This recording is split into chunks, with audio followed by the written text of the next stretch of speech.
How did God judge people who lived before Jesus? It's so important we understand this because it leads us to really being grateful for the sacrifice that Jesus took for us. If you open the Old Testament, Genesis, Exodus, you will see a common theme. Bring an animal to the altar and sacrifice it for God over and over again. From goats to birds to lambs, sacrifice after sacrifice. But why did God demand this from people who sinned before Jesus? And why don't we have to do it anymore? Here's the truth. Before Jesus came, sin still separated people from God. God is holy, meaning he is perfect, pure, without evil. And sin destroys everything it touches. And we know the cost of sin is death. So instead of letting people die for their sins, God allowed an innocent animal to take their place.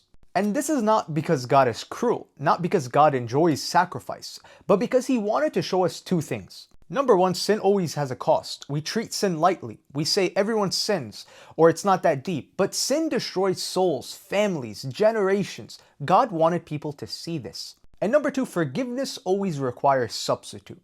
Someone innocent always pays for the guilty. Someone pure takes the place of the broken. And that innocent life, that lamb, that goat, it was a symbol. It was a shadow, it was a preview if you could say, because the animal's blood could cover sin for a moment, but it can never remove sin. It can never change the heart. It can never heal the soul, never restore the relationship with God permanently.